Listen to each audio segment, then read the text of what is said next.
Okay, so with that, I'm very happy to invite, or I was very happy to invite Dr. Spencer Pelton to give this year's and first virtual keynote address. I started following Spencer when I read his 2013 master's thesis from Colorado State University on groundstone in the Indian Peaks. IPCAS was lucky enough to have Spencer present his doctoral research from the University of Wyoming, extending findings from ethnographic studies with the Doha reindeer herders to implications for global human dispersal. So originally I asked Spencer to speak because there was overlap in the topics of thermoregulation, housing, and dispersal, with a special exhibit that was going to be at the Longmont Museum, our original venue for this conference. But since we are in the middle of a pandemic and can't be at the Longmont Museum, I was really glad that Spencer was able to give this talk anyway, even if we're not going to hear about thermoregulation. I actually think it's more fitting now that Spencer shares his work at Powers II, because of the connection with the late Dr. George Frison, who worked on, early investigations of the site. So Spencer has maintained a varied career in government, private, and academic sectors, working in Tennessee, North Carolina, California, Nevada, Colorado, Wyoming, and Northern Mongolia. As a faculty member of the University of Wyoming Department of Anthropology, Spencer places an emphasis on training well-rounded students with a diverse set of knowledge and skills, offering educational opportunities in Plains and Rocky Mountain prehistory, global human dispersal, cultural resource management, archaeological excavation, and evolutionary perspectives in anthropology.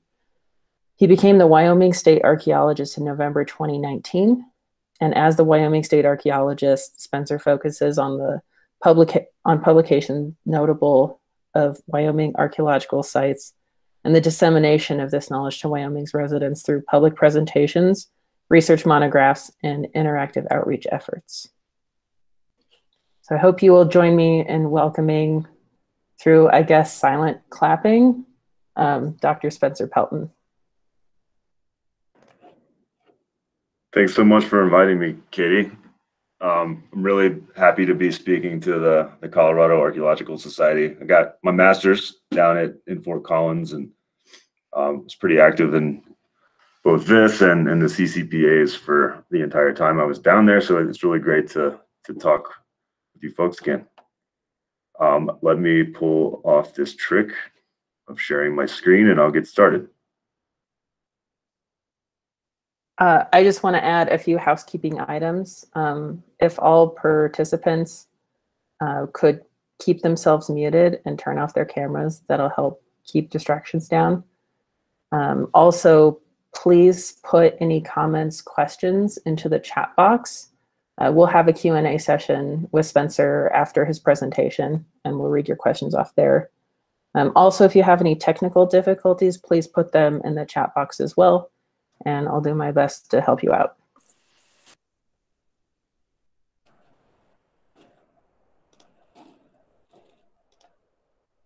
Okay, am I shared?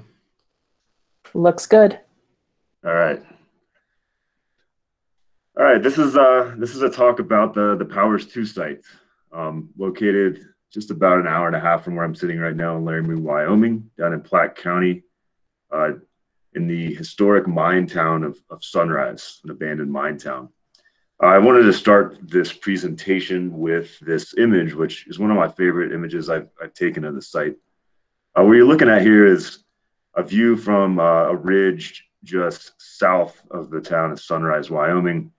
And that giant hole in the ground you see there is a glory hole mine that operated between the early 20th century until about maybe the 70s or early 80s, where they pulled just tons and tons of iron out of the ground.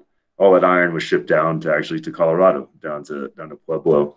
It's a huge operation, provided a lot of the country's iron for a long time. And then slightly in the foreground, you can see a tiny little archaeological excavation trench right there, if you can see my cursor, and that's the Powers II Site. That's our excavations there. So I want to start with this image because it's really compelling to me. You see 13,000 years more or less of mining minerals in the same image here. Two very different scales, but also a record of people returning to this place to to mine minerals at Sunrise for a long, long time. Before I dive into this, I do want to dedicate this to George.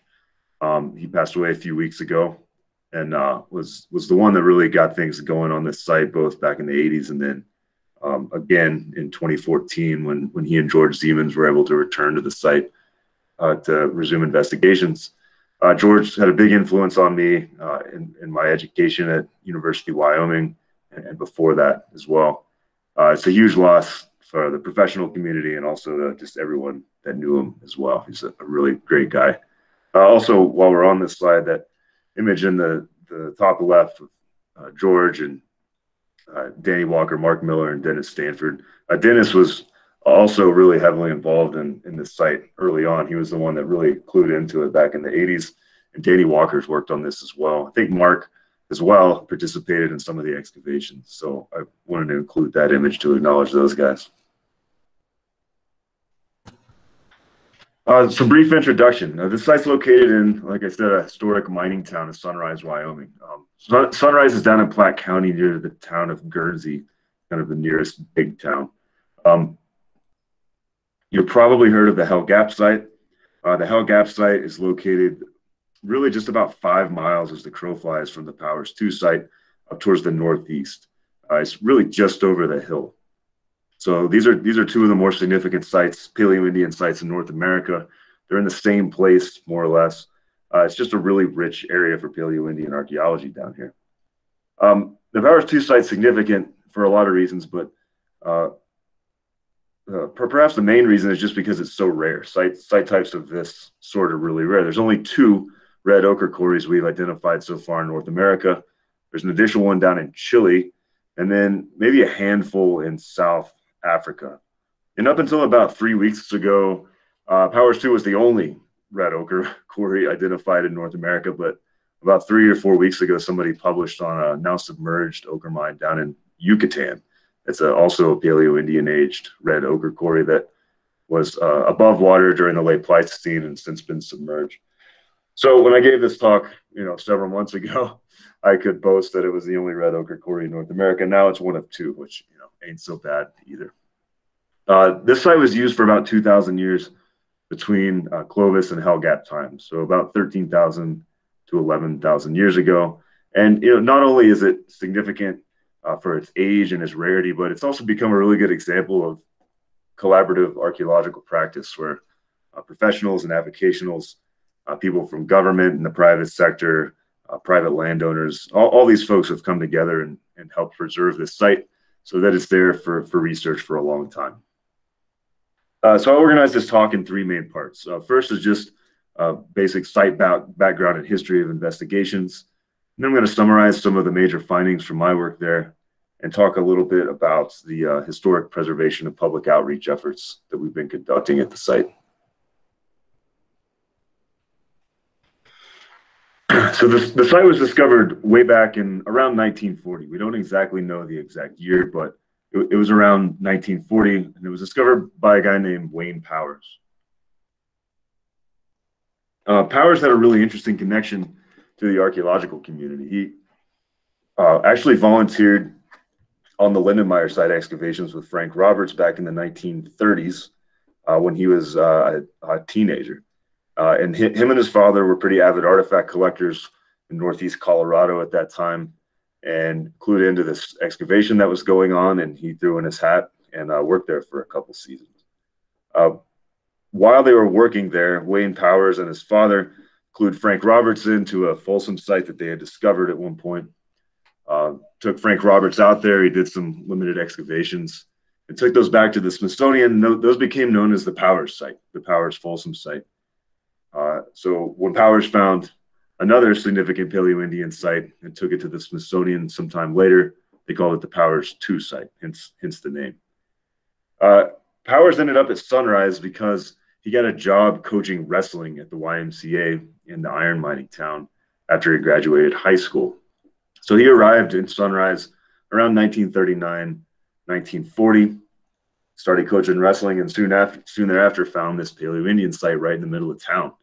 It's really an extremely serendipitous set of circumstances. I mean, Powers was one of a very small handful of people in the West at that time that had the knowledge to identify artifacts like this. This archaeological record simply wasn't that well known at that time. And somehow Powers ended up working at the Lindenmeyer site and then discovering this site, two of the more significant sites in this region. So it was really serendipitous he wound up there, or else this site may have gone undiscovered altogether. Powers got called to World War II, but he didn't serve overseas. He actually served his time in Washington, D.C. So he moved to Washington, D.C. from Sunrise and took these artifacts with him, but he never took them to the Smithsonian for some reason. I mean, we don't know exactly why. So it wasn't until around 1981 that he decided to go into the Smithsonian, talk to Dennis Stanford, and show him this amazing assemblage of artifacts that he collected in Sunrise 40 years prior to that. This assemblage that he brought into the Smithsonian included a large array of really nice Paleoindian points and tools, and it obviously caught Dennis Stanford's attention. He didn't have people coming in every day showing him stuff like that. So given this knowledge of that, there's all these Paleoindian artifacts somewhere between the towns of Sunrise and Hartville, Wyoming, Dennis and Frison actually went out there and tried to find it, walking the railroad back and forth, looking for artifacts, and just couldn't nail it down. But in 1986, Powers returned to Sunrise for a class reunion and noticed that the site was about to be destroyed by an abandoned minelands reclamation project. That's an image of that project right in the center there, with some heavy machinery building this large berm around the front of the Glory Hole mine and moving ever closer to the Powers II site. So Powers called Dennis Stanford. Dennis called George. George called somebody, maybe the governor, and they got it stopped. They got this abandoned minelands project stopped, and they saved the site. And at that time, George went out with some students and some other folks from the state and conducted a pretty thorough surface collection around the site out there, collected a lot of stuff, a couple thousand artifacts at that time. And the fruits of that surface collection ended up being written into a master's thesis by Mike Stafford in 1990. And then that got turned into the very first publication on the site in 2003. So really, this site hasn't been known to the archaeological community for all that long. Really, outside of this master's thesis in 1990, people didn't really know about this until, not even 2 decades ago, so about 2003. Unfortunately, after 1986, the investigators got shut out of the site due to a dispute with the landowner, and they weren't able to get back in until 2013, when a guy named John Voigt, the current landowner, bought the property.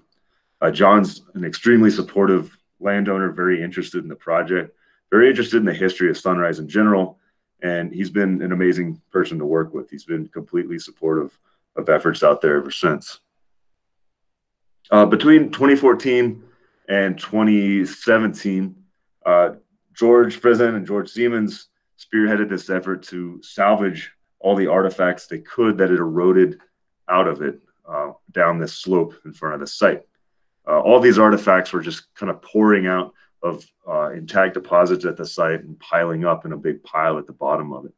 So they literally just shoveled dirt, threw it into a screen, and picked Paleoindian artifacts out of it for about 4 years. It took a really, really long time to get through several tons of redeposited mine tailings at the bottom of this site. In the process, they found thousands of more artifacts to add to this assemblage. My involvement began in 2016. I started the PhD program at Wyoming in 2013, and by about 2015, I started noticing that the Georges were pulling out some pretty amazing stuff out of this Powers II site, and we're really kind of swamped by it. So I threw my hat in the ring to work with that stuff, and they were gracious enough to give me a giant bag of flakes from their salvage excavations. They said, start with this. I said, whatever, I'll do whatever on it. So I waded through about 7,000 flakes from these salvage excavations and wrote up a nice little report about it. And I guess it was good enough that they invited me in 2017 to do the first controlled systematic excavations in the actual intact portion of the site. So between 2017 and 2020, that's what I did. Did some excavations in the intact portion of the Powers II site. This is really the latest state of the site. Was we published a paper about the assemblage from the salvage excavations in American antiquity a couple years ago. This really just summarized the artifacts that they pulled out of screening all this talus down at the bottom of the site. And American antiquity was nice enough to give us the cover for that, but you know, it doesn't hurt having some really nice Paleoindian points to make the cover of American antiquity. So as of going into the site in 2017, this is what we knew about it. We knew that the site was perched on this really weird location on the northern margin of the Sunrise Valley, overlooking this Sunrise Glade to the south. And until really recently, it was eroding really severely on its southern margin, just kind of tumbling down this hill. The site matrix was composed of prehistoric quarry tailings and a little bit of hill slope sediment. So literally all of the dirt, or the vast majority of the dirt in this site, is anthropogenic. It's stuff that people have broken up off of bedrock, and artifacts have become mixed in that.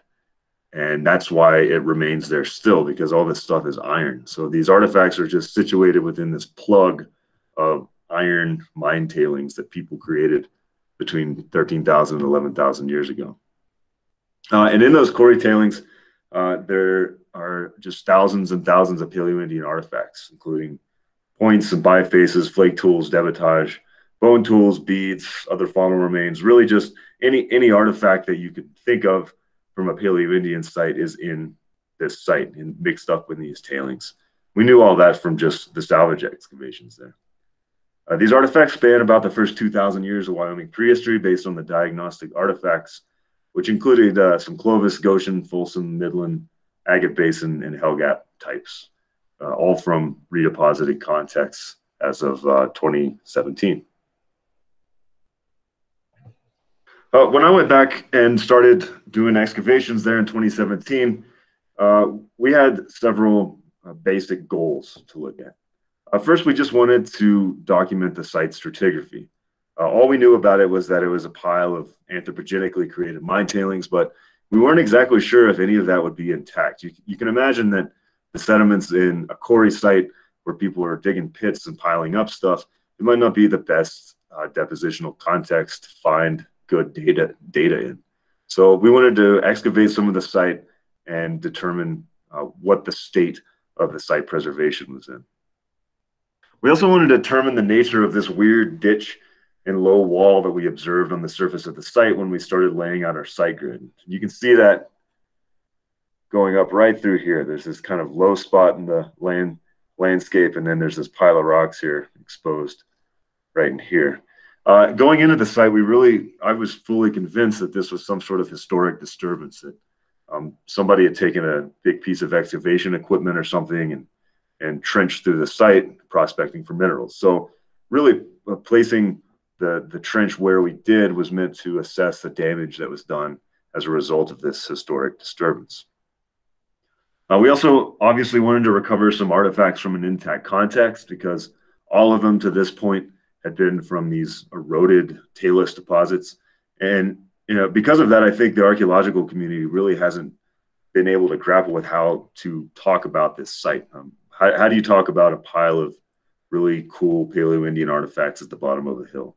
It's really difficult to incorporate that sort of thing into larger discussions of Paleoindian archaeology. So we really want to just recover artifacts from an intact context and in a lot of ways legitimate the site as an intact Paleoindian site. And then probably more than anything, in my mind, was we really wanted to recover bone for radiocarbon dating. We had a decent idea of how old the site was based on the diagnostics, but then again, the diagnostics were kind of coming out a little weird. They weren't quite matching the classic Paleoindian culture history that we're also accustomed of talking about. So by getting radiocarbon dates on bone, we hope to alleviate some of those inconsistencies with the dating.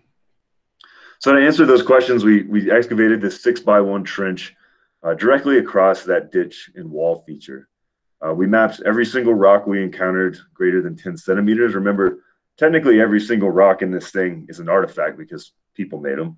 They broke them up. But if we had mapped every single rock in the site, we'd probably just be about 20 centimeters beneath the surface now after 4 years of digging. So we decided 10 centimeters would give us a pretty good sense of how those quarry tailings were situated within the site.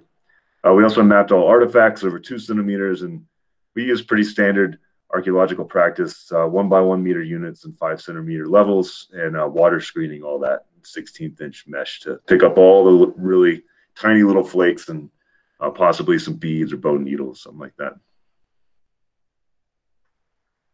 So this is our finished trench. We just finished this in May, and we use this technique called 3D photogrammetry to document the completed excavation. So on the left, you got the north and south walls of this 6 meter long trench we excavated. North is on the top, south is on the bottom. And then you have kind of this overview of the entire trench looking down into it. And this is facing west, towards the west end of our block. The block being oriented straight east to west. And I wanted to show this right now. From these and from some in-field illustrations, we produced stratigraphic profiles. And I'm going to be referring to this profile quite a bit, this north wall profile in this talk. So I wanted to show you now what that looks like relative to the actual wall. So there's the wall, and that's the profile that's drawn on it. Drawing the profile like this, I mean, it really gives us a lot better sense of how the site formed, as you'll see. So let's go through the geology of this a little bit. How did this site end up the way it is today? Let's start with the bedrock. And the bedrock underlying the site is comprised of this good fortune schist. And this is the stuff they were digging through in the late 19th, early 20th century to get to iron and copper and minerals. The glory hole just east of this site is excavated through the good fortune schist. But towards the west side of this trench, we started encountering some really soft, silvery, ochreous iron ore. And we're pretty confident that that vein of iron ore is ultimately what people at this site were after. It's what they were quarrying. And in support of that, we did encounter in the very bottom of this excavation trench visible quarry pits excavated directly into bedrock. And remember, this is really soft ore. You can actually take things like bones or rocks or bigger rocks and chip into it. It's not like a really hard iron ore. It's like a soft kind of greasy sort of substance. And so I've noted there on this profile a couple features in the bedrock that we're pretty confident are actually quarry pits that were excavated into there at least 12,000 years ago, if not closer to 13. These little inconsistencies and little pockets in the bedrock. This is what it looks like when you're looking over the block. This is looking again towards the west side. So you can see closest to you some schist in the bottom and the floor of that excavation block. And then as it gets further and further away, it gets kind of more and more silvery. And that's that soft iron ore popping out of the floor of it. And these are two of the quarry pits that we were able to identify in the floor of that, places where that iron ore had been chipped away into some nice little quarry pits. So, of course, if you're chipping away at bedrock and producing mine tailings, those mine tailings have got to go somewhere. And that's the geologic unit we identified just above bedrock. This is a continuous piling up of quarry tailings just above bedrock for about a meter or a little more. And those quarry tailings are really comprised of just both discarded ochre, of that silvery red kind of soft iron, as well as some of the stuff that they were trying to throw away. So discarded pieces of schist, more of like a blue kind of iron ore thing that was like mixed up in that soft iron, and really just kind of a jumble of that stuff with artifacts mixed into it. And this is are the rocks we mapped overlain on top of that. And I just wanted to show you all how that would look when we're digging. So it looks really clean in this profile, right? But when you're digging, this thing is just full of giant rocks. especially in this area where the quarry tailings are building up. There are some rocks that we had to actually break apart with large hammers and chisels that weighed around 500 pounds, we estimated. Things that people would have had to have just rolled down the hill potentially. So these are massive, massive pieces of iron ore that wound up mixed up in these quarry tailings.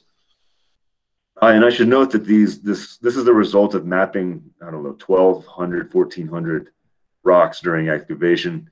And it's very much schematic. It's the result of us taking the top and bottom elevations of every rock and then taking the max length and then plotting those on this just to give you a sense of the density of the quarry tailings and rocks within the deposit.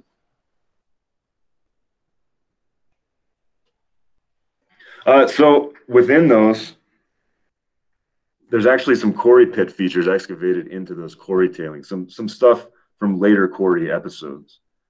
So you can imagine chipping into this bedrock, things piling up, and then later people coming back and actually having to excavate through the quarry tailings of previous miners at the site, basically. So these little polygons I've noted on the profile that have the little shapes in different directions, those are quarry pit features that we were able to identify in the profiles. We were able to identify those as these loosely consolidated pockets of rock containing artifacts. It's just kind of jumble of rocks and otherwise pretty consolidated sediment. This is the most obvious quarry pit feature that we found in excavation. This is a quarry pit feature associated with at least 4 hell gap points and several antlers and a bunch of other ribs and other kind of digging tools.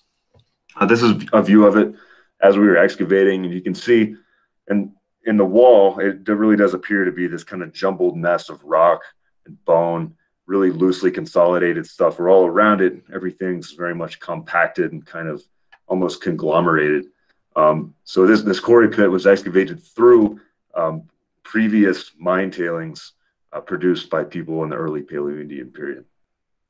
And this pit in particular contained a large number of artifacts, several points, digging tools, and also several bifaces, almost as if they were thrown into this pit after people were done excavating. This pit reached all the way down to bedrock, so it looks like they succeeded in their goal. They reached bedrock and got some ochre out. And then when they were done with it, it looks like the tools they used to dig that pit, as well as maybe some of the tools that they had on them in their toolkits at the time, were dumped back in that pit at the end of that quarry episode. Really, really interesting feature. So above all that, we got some hill slope sediment, some stuff that's just washing down the hill and draping the site, stuff we call colluvium. And I won't say much about this, but I will note that it's important because it demonstrates that everything beneath those hill slope sediments remained undisturbed as of our excavation. There's these nice thin lenses of gravels and pebbles that had washed in, really identifiable stuff that we could see in the profile. And because there was no break in that between the north and the south walls of the profile, we could tell that nobody had dug through that stuff after its deposition. So it gave us a lot more confidence that that stuff below it was indeed intact and at least bracketed that early Paleoindian period. So all of that stuff that I just described more or less represents a continuous record of deposition. And then after that, things get a little messy. So after that, you get a lot of redeposited quarry tailings filling in on top of this stuff. And it really truncated the deposits and probably destroyed some of that intact stuff in the western 2/3 of this block.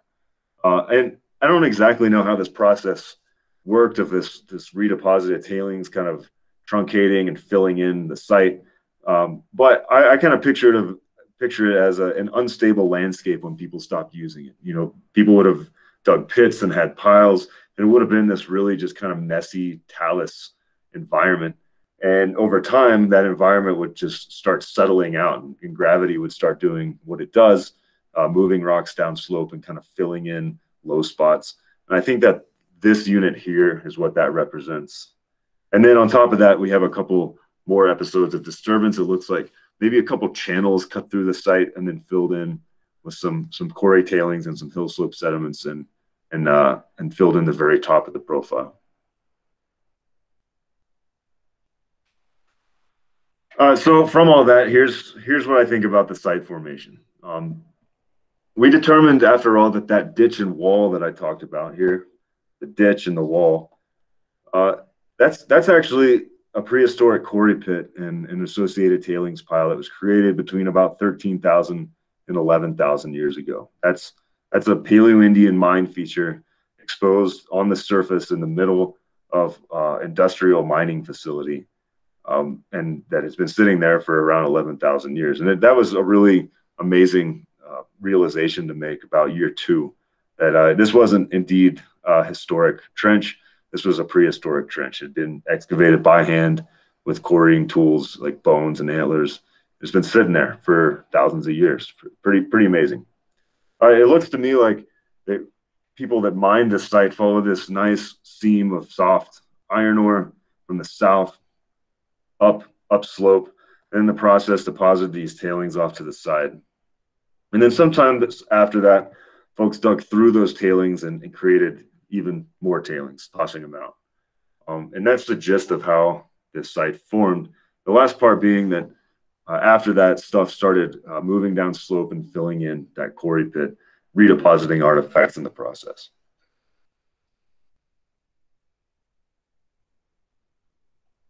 So this site is not just geology, obviously. I wanted to give you all a background of how this site formed, but this site's also full of artifacts, thousands and thousands of artifacts.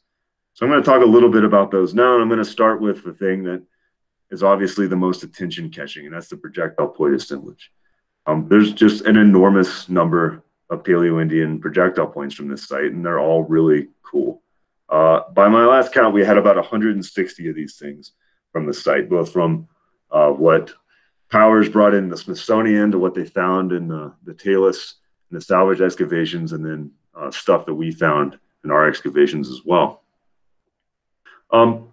There's some debate over the typology of some of these things, but by Frison's assessment, there's about 75 Clovis points in this assemblage. So around half of the points from the site. But the thing about them is that most of these things are not fluted, like Clovis points tend to be. And it's something that Frison got called out on a little bit by some of his contemporaries, calling these things Clovis when they're not fluted. However, the points are the same size and shape as Clovis points from all over the West and in the East. They just don't have that really distinctive flute in the bottom of them. So this really kind of an enigmatic form that we haven't really come across in a whole lot of context up till now.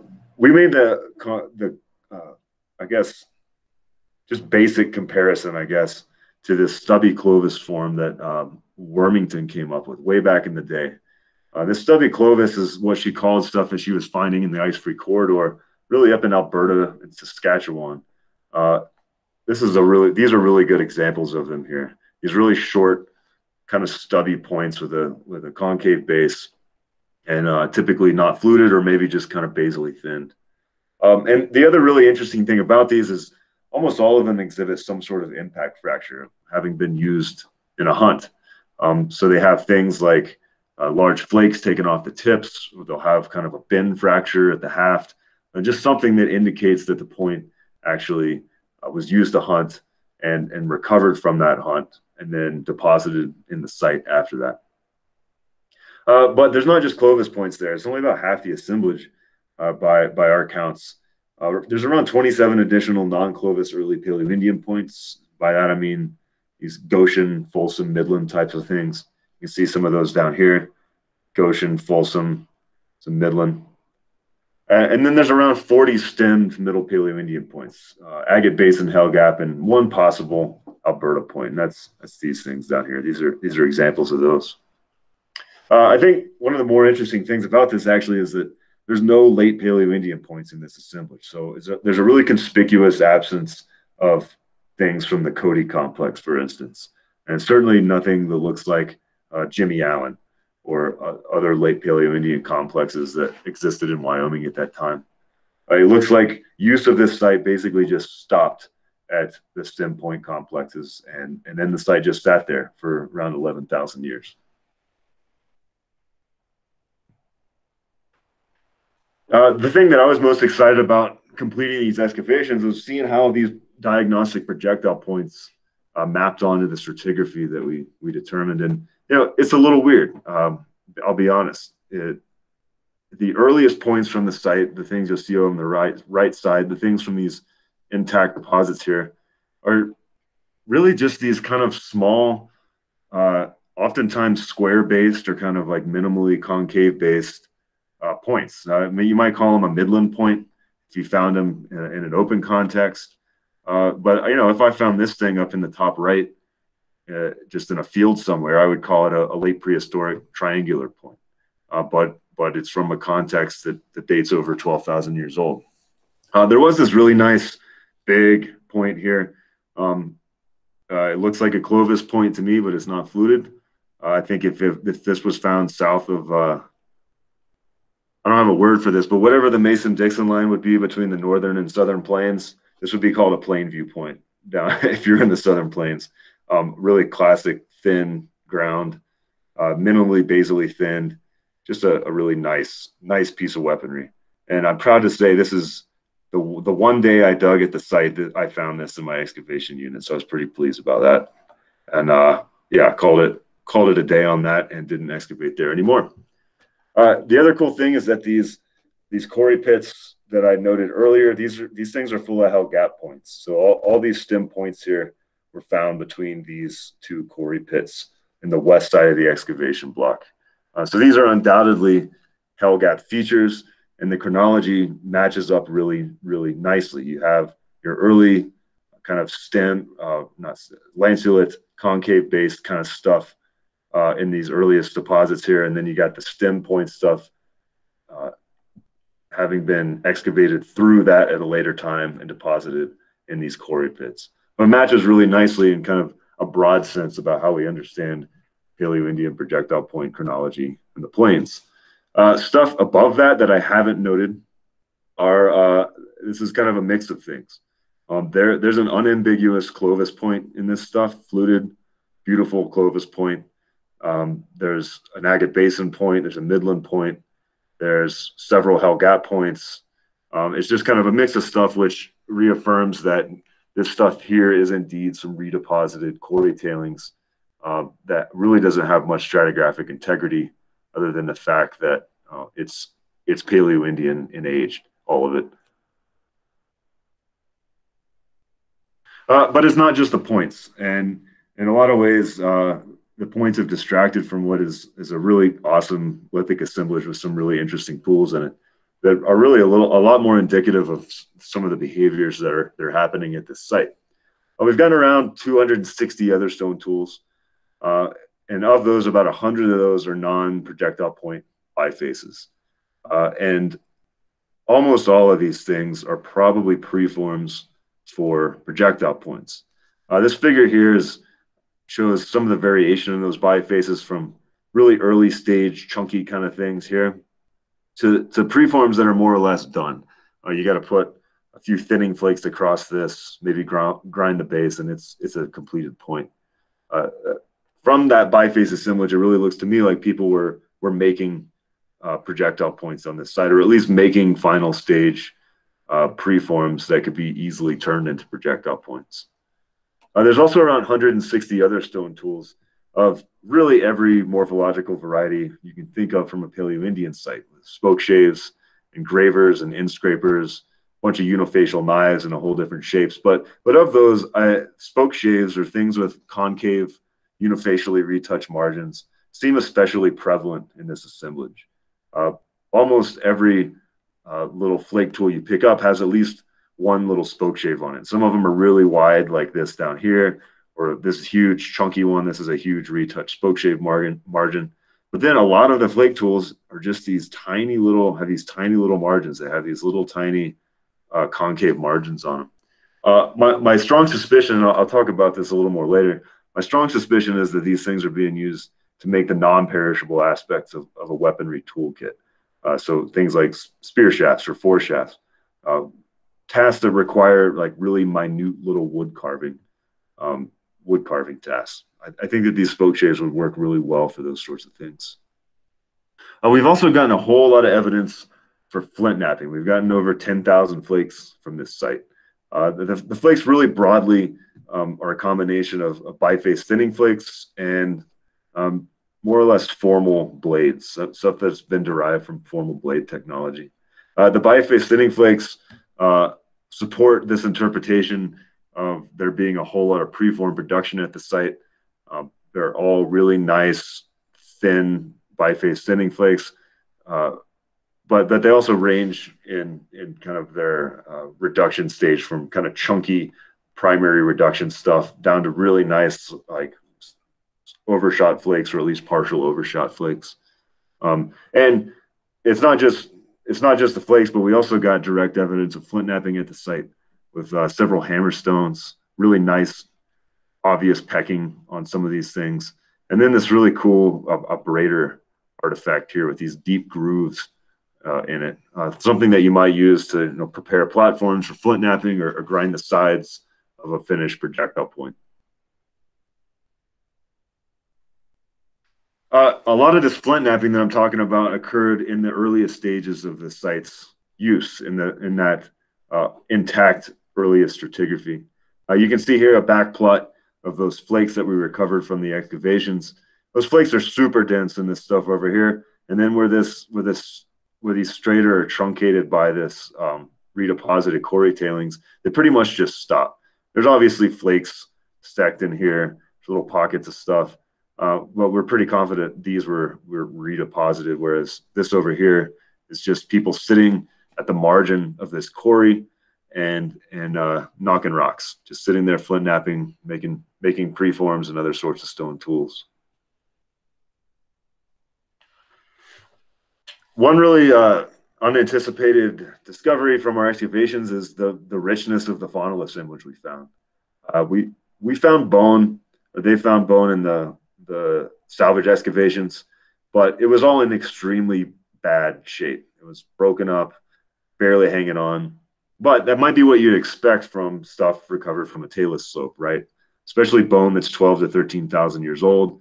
If that gets eroded out of its deposit, it's not going to last a whole lot longer. So the bone they found in the talus stuff was just not great. On the other hand, we found a ton of bone from the intact portion of the site that was in, it was fragile, but in good enough shape that we could stabilize it in the field and get it out and get some really, really nice faunal specimens out of this site. We've been able to identify so far 6 genera in the Faunal assemblage, most of which is bison, but we've also got elk, deer, pronghorn, some sort of canid, and freshwater mussel out of the site. The most abundant elements that we found so far are ribs and antlers, and a lot of those contain evidence for being used as digging tools. This is very much not a subsistence faunal assemblage. This is not a direct reflection of what people were eating, I would guess. This is very much a long and pointy faunal assemblage. Things that are really good for prying and digging, like ribs and antlers, are the most abundant elements in this. And I don't think that's an accident. I think people are coming into the site with long, pointy things like antlers and ribs and using that to extract this ochre. We also have some evidence for producing shell beads at the site. These 2 shell beads down kind of bottom center, those were found during the salvage stuff in the 80s, that surface collection. But we actually found a worked piece of freshwater mussel shell in our excavations. It looked like it'd been kind of cut at one end, and it matched really well with the material types of these 2 beads down here. It looks like people are sitting there actually making these things at the Powers II site. Another interesting aspect of the faunal assemblage is these incised and other sorts of modified bone objects. They'd found some incised bone objects from way back, just tiny little chunks with little tick marks across them. So that was intriguing. But then we found a couple really interesting things from our excavations. This thing in the bottom left is a piece of really thick long bone. This is the cortical piece of that long bone. And I don't exactly know what this thing is, but it's been split lengthwise. And it's been hash marked across it like this. It looks identical to what some of the Clovis bone rods look like from the Anzac burial, from other sites like that. And it looks to me like it was broken during production of whatever it was. It was broken here, and they just tossed it. But it's this really nice, finely crafted tool. And then there's another object we found in our excavations. It's probably my favorite artifact, and it's this thing, my favorite artifact, period. This came from that Gap Quarry Pit, mixed in right directly adjacent to a Hell Gap point. It's a Hell Gap artifact, certainly. And it has around 50 to 60 tick marks down this one side here. And then the small amount of the side we have intact on the other side, it also has tick marks, but those are broken away here where it's not intact. I don't know what this is, and I've never really seen anything else quite like it, especially not in a Paleoindian assemblage. I've been calling it a Paleoindian ruler for obvious reasons. It's almost every 4 to 5 of these tick marks is a little longer than the other ones. So you got long, some short ones, long, short ones.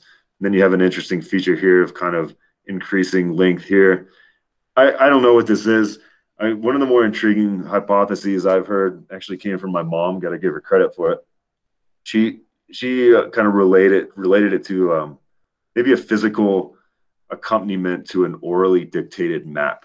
So you can imagine carrying this thing with you. Each little tick mark is a night. Every big tick mark is a landmark, like a peak or a river crossing or something like that.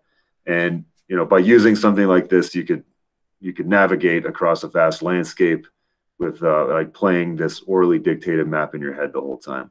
I don't know if there's any legitimacy to that or not, but it's an intriguing concept, and it also ties in really well with some ethnographic stuff from, for instance, like the Greenland Inuit, who would draw maps kind of like this of the Greenland coast, showing this kind of combination of time and place in a really simple sort of depiction of the coast, showing different bays and different kind of resources along the way.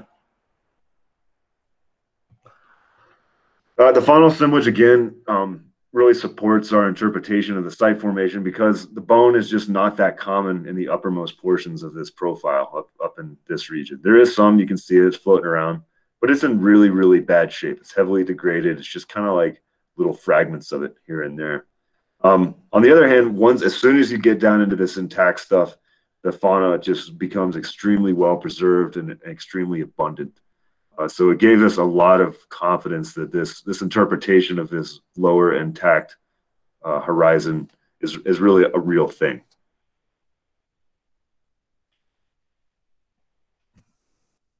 So returning to my favorite thing that I wanted to get out of this is the radiocarbon dates. We were able to get collagen out of the bone from the lowermost portions of this thing and get some good radiocarbon dates out of this. This is being done by somebody who was at Oxford University, now is down in Australia, and they're doing really good high precision dating, doing all the fancy filtration techniques and all that stuff. They were able to get some really nice dates out of it, 6 of them. We haven't submitted dates from the last 2 years yet, but hopefully we'll be able to fill in some of this area. And then we got these really nice quarry pit events associated with Hell Gap points. We can get dates on that stuff as well. These dates confirm use of the site between around 12,700 to about 12,100 calibrated years before present. So in radiocarbon years, that's about more or less 10,300 to about 10,650 radiocarbon years before present, or really right in the middle of the Folsom time period. So relative to Plains culture history, this is about where Clovis lands. This is about where Folsom lands. This is about where those stem complex points land. So in this part of the site that we dated, in that far eastern part of the block, these things are really Folsom dates. They're spanning the entirety of the Folsom range, maybe moving a little bit into the late Clovis, or that time between Clovis and Folsom that's a little enigmatic in our part of the world. And we don't have any dates on the stem stuff yet because we haven't dated those quarry pits yet. But I think when we date those quarry pits that contain the Hell Gaps points, that'll really fill in the chronology nicely. And I do anticipate that when we date a couple more bones, we'll push back this a little bit, maybe a couple hundred years back into kind of the late Clovis time frame. So that kind of sums up what we did at the site, some of the basics of the empirical data from it. I did want to talk a little bit about the historic preservation efforts that have been going on at the site since about 2018. This site's pretty great. It's a really unique, pretty great site, but it's been pretty heavily impacted by historic activity since really the earliest days of Euro-American occupations in Wyoming. This has been especially true of the industrial operations surrounding the CF&I's mining operation there. In particular, this big service road covering the site right there. This is a big haul road or some sort of service road for the Glory Hole mine, paved with asphalt. And also erosion on the southern margin. To some extent, this erosion was probably naturally occurring, but putting a railroad in front of the site didn't help. We feel pretty strongly that when they put the railroad in to haul the mine tailings out, they truncated some of the deposit here in the process and initiated this really severe episode of erosion. You can also see down here, this is a historic mining adit. So presumably some of the site or some of the talus that was off here had to be excavated through to get into that adit. Interestingly, the Georges dug that adit out. It was just completely full of talus that had been pushed up into it from the railroad grade operation. And there was a Clovis point inside that historic mine adit. So Clovis point redeposited from the site and then pushed into that historic mine adit. So just kind of a mess of different stuff going on here. We knew this was a problem. And so through a whole series of connections and kind of phone calls and politicking, we were able, with help from Mary Hopkins at the SHPO office and George Siemens and his wife Jerry and a couple of county commissioners, people at the Abandoned Mine Lands Program and Wyoming Department of Environmental Quality, we were able to undertake this enormous effort to stabilize the site and preserve it forever, more or less. The interesting thing about this is that it fell under the Abandoned Mine Lands Program, their mandate to stabilize mining deposits for public safety. This is a type of thing they do all the time at abandoned mines throughout Wyoming. You got a big hole in the ground, AML will put a gate over it. You got a giant pile of slag or tailings from a mine that are eroding or encroaching on a house. AML will remove it or stabilize it or something. They'll terraform it and they'll solve the problem. So even though this deposit of mine tailings is 11 to 13,000 years old, it is still an unstable mining deposit, technically. And so it fell directly under AML's mandate, and we were able to convince them to throw some money at working on this site. So with the help of an engineering company, BRS Engineering out of Riverton, Wyoming, we embarked on this pretty epic project. The goal of the project was to remove that mine road and put all of that material down at the base of the site to build this giant berm, and then terrascape it so that it looked like a natural part of the environment. So here's the Powers II site right here in this area.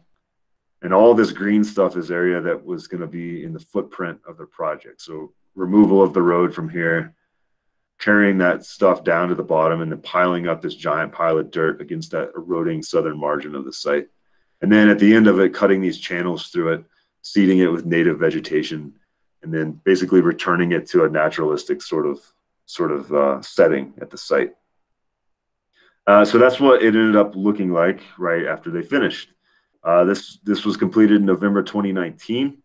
They removed this service road from off the top of the site and built this massive earthen berm, which you can see delineated by this tan kind of soil here. This is topsoil laid down to help propagate some native seed. So what that did was it removed this road from top of it, so now we can actually access the entire site. It also, that road was putting a lot of pressure on the site and probably contributing to its erosion. So that's done now. And now that southern margin of the site, which was eroding so badly, that's all stabilized by this giant wall of earth. And so it's done now. That site will be preserved. If nothing else happens to it, it'll be preserved for thousands of years. So to wrap up, I'm just going to go through some of what I think this site is, and we don't quite know, but we know a few things for sure. We do know that it is an ochre mine, and we're not just guessing that anymore because it has this ochre in it, but we have direct evidence of people chipping away at the bedrock with antlers and ribs into this vein of soft ore. We've got plenty of evidence for this from our excavations in the forms of directly of mine pits, but also ribs and antlers and things like that with wear on it. But we know that. We also know that it wasn't just a mine, that people were actually hanging out there and especially working on weaponry. We got a lot of evidence for people flint knapping preforms, preparing to make projectile points, presumably, for the most part. And we also have all these other lines of evidence that suggest this is very much focused on hunting. A lot of the points have impact fractures on them that seem to be the result of hunting excursions. And then those points were removed from their hafts at the site and deposited in the ochre mine. We also have all these interesting concave margin tools that we haven't yet done use wear on, but I strongly suspect we'll find that a lot of those tools were used on wood or the sorts of things that you might whittle on. So the non-perishable aspects of weaponry, foreshafts, spear shafts, things like that. We also have this really interesting phenomenon that I haven't really touched upon, but you might have caught on to, is there seems to be a really dramatic change in use of the site between early and middle Paleoindian occupations. Those early Paleoindian occupations, it really seems like people are hanging out there and doing most of the flint knapping, making tools, working on those non-perishable aspects of their weaponry. Whereas the middle Paleoindian stuff, the Hell Gap stuff, all that stuff is points and bifaces and digging tools. There's no flakes associated with it. There's no other sorts of stone tools. It's really just points, bifaces, and digging tools. And I don't quite know what that means, but it's really intriguing. I mean, it suggests that this was a focal point of people's lives in the early Paleoindian period, but then by the middle Paleo period, people were just showing up, digging ochre, and then leaving nice bifaces and points behind. Maybe some sort of offering for what they're getting out of the earth. I don't know, but a very dramatic shift in the tool assemblages between those periods. We do know now that the radiocarbon dates span around 600 years, more or less subsuming the entirety of the Folsom period. And we strongly suspect that will increase as we get some more radiocarbon dates in the coming months. The point style certainly suggests that we should have radiocarbon dates elsewhere. We have unambiguous evidence for Clovis occupation there in the diagnostic projectile points, but unfortunately, our excavations really didn't hit any intact Clovis stuff. All of the stuff that we got looks like it's from that Folsom time period.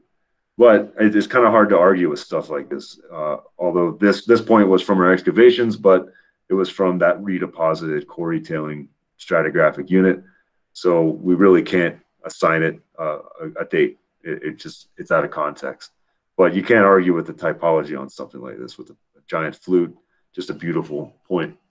And then we also have unambiguous examples of Folsom and stem points as well. But we also have all these other weird things in between, things that don't quite look like your classic depictions of Paleoindian typology.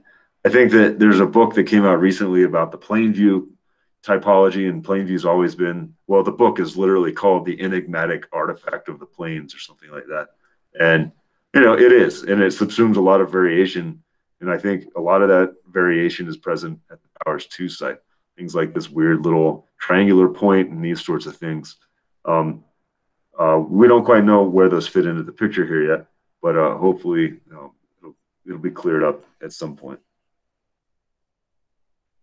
So I guess in conclusion, what is it? This is how I started thinking about it. And it might be right, it might be wrong, but I've started thinking about it as a rendezvous. This is just a classic depiction of a rendezvous on the Middle Rocky Mountains. This is the type of place that I picture rendezvous occurring at in prehistory. Places that are extremely rich in resources, both chipstone resources with the Hartville uplift, sites like Spanish diggings and just hard-filled chert outcrops everywhere, but also a giant high-quality ochre mine. Presumably during its occupation, it was a nice sheltered valley with permanent water, maybe some wood for fires. It's the type of place that you might plan to come back to every year, to tell stories, find mates, spend a winter or a little portion of the winter working on stuff and trading, that kind of thing. And ultimately just kind of hanging out. And we do have evidence for hanging out at the Powers II site in that early Paleoindian period. People sitting there flint knapping, working on their weapons, digging ochre, and just spending a lot of time probably telling stories and doing what people do. I want to acknowledge a few folks. Of course, George Frison and George Siemens have both been an enormous asset to the site and were the people that got me involved in the first place. So they deserve all the credit for that. Dennis Stanford and Danny Walker, Marcel Kornfeld have all worked on this site. The landowner, John Voigt, it's been amazing. George Siemens' wife, Jerry, has really kept things together out there at camp. My office, the department, Lorena at Oxford, who did our dating, a ton of site donors from all over the country, and then a couple 3 dozen site volunteers. Almost all this work until this year has been done. All the work until this year has been done with volunteers, and fortunately, this year we were able to, work on the clock. So that's been great. And that's all I got for y'all. Really appreciate you paying attention, hopefully, and then I'll answer any questions you got.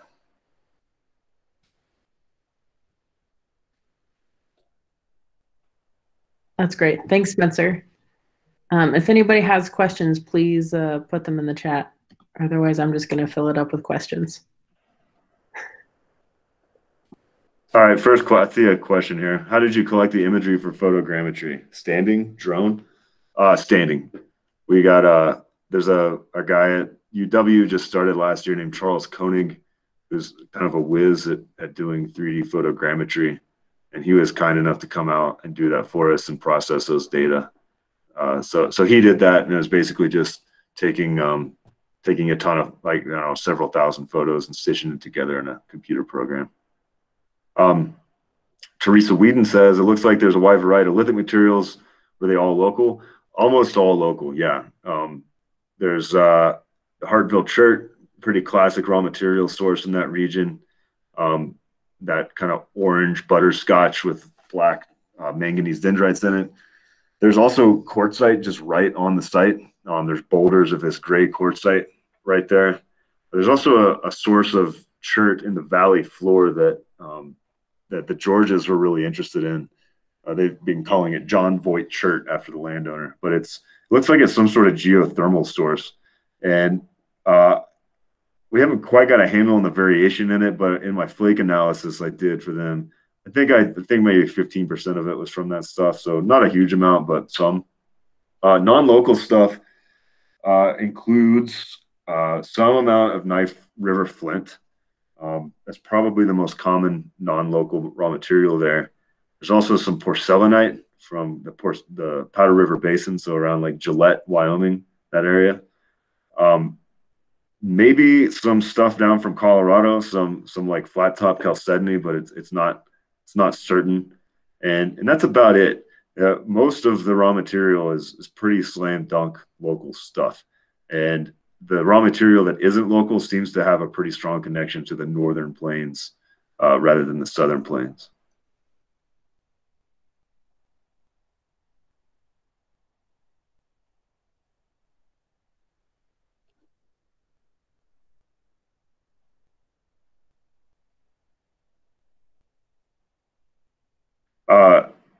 Are there any legal restrictions on future use / changes for the site? A trust once Voigt doesn't own it. Not yet. There has been a nonprofit organized to manage both that site itself and also the historic resources at Sunrise. So Sunrise itself is an eligible, actually it's on the National Register as a historic district because of the mining history there. So the town of Sunrise is a ghost town now, but there's still some intact homes that date to the 20s. There's a really, really cool YMCA that was built in about 1920. There's a ton of industrial mining structures that are just super cool. And so the historic town site itself is just awesome. So this group was organized to kind of manage that along with the archaeological site. And so far, I think they're really focused on the historic site itself, because the YMCA is kind of falling into disrepair, and it's really kind of a priority to get that thing stabilized. Once Voight doesn't own it, I don't know. It's kind of up in the air at this point. It's certainly it's in a really secure situation right now because he's been so great to work with, but you could easily see how something like that could be turned into basically a pay to dig operation if somebody wanted to. There's nothing protecting it. It is a big worry, but I trust that by the time Voight sells it, they'll have worked something out. Chris says, do I understand you correctly that most of the points had evidence of being used in hunting? If so, are you willing to speculate why it was deposited at the site? I think it's basically because people were working on weaponry there. So if you sat down with your weaponry toolkit and intended to fix your stuff, you take a point out of the half there and throw it in the Ocher mine. I'm willing to go to the point where maybe it had some amount of symbolic meaning to people, or you're taking Ocher out of the earth, you're giving a little something back to it. Certainly little rituals like that are pretty common among all humans. But in general, I think it just comes down to that's where people were working on weapons a lot. And so that's where they ended up. Jeannie asked, was the mine owned by CF&I? Yeah, this was CF&I's mine. This is contemporary with Ludlow, except they made it nicer than Ludlow, so nobody revolted. So about the ruler, so cool. Want to know more? I don't know much more.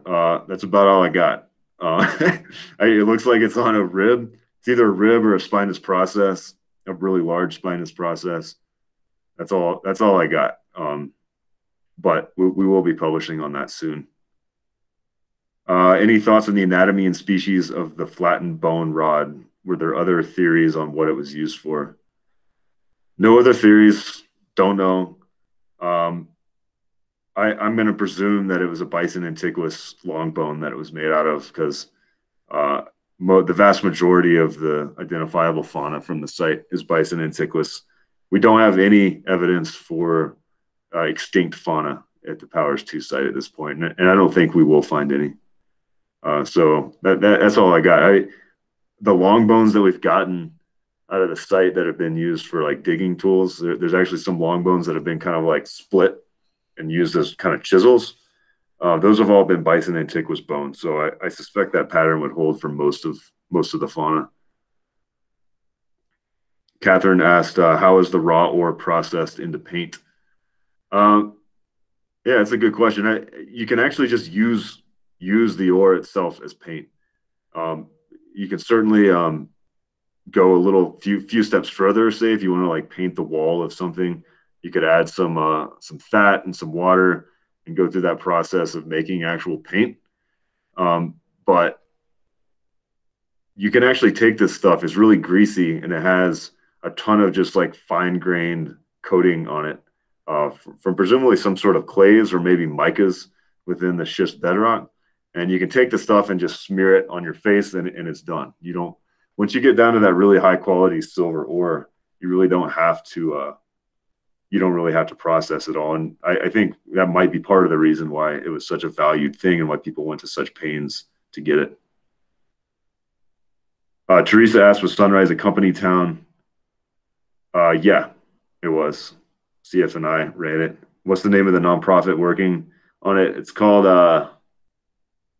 SHAPS, Sunrise Historic and Prehistoric Preservation Society, I think is what it stands for. They just got started. I'm not sure what the status is of their organization right now, if they're like set up to take donations or anything, but they're working on it. This only came about like in the last year.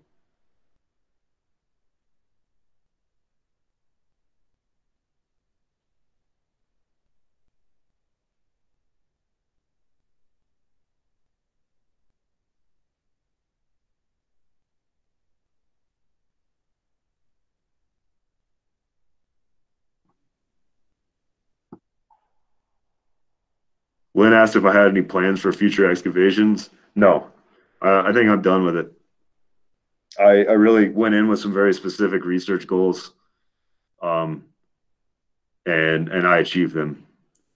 And you know, it's really tempting, of course, to keep poking holes in that thing. I think you can move 2 meters in any direction and find like a completely different set of artifacts, probably a completely new artifact thing like that bone ruler. But and so it's really tempting to do that. But you know, I got done what I wanted to get done, and there's a lot of other sites in Wyoming to work on. So I let somebody else take it over. Thank you, Teresa.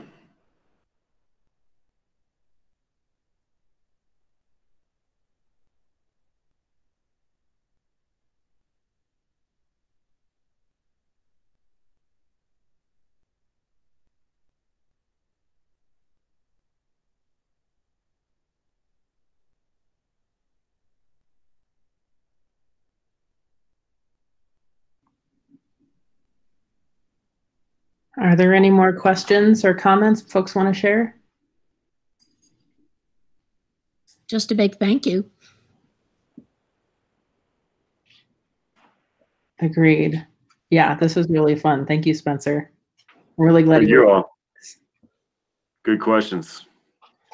And I'm glad we were able to, you know, to time the talk. I mean, not that I'm glad that Doc has passed, but I think, you know, looking at the site like this, even though, you know, you picked this before, is good timing. Yeah, I agree. Yeah, if anybody wants to make donations in his memory too, there's a couple places to do it. I think Shaps is actually taking some, and then also the Alzheimer's Foundation in Cheyenne is taking donations as well.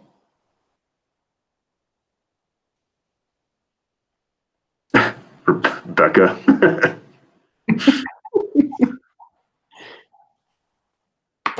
Yeah. All right. Thanks, everyone.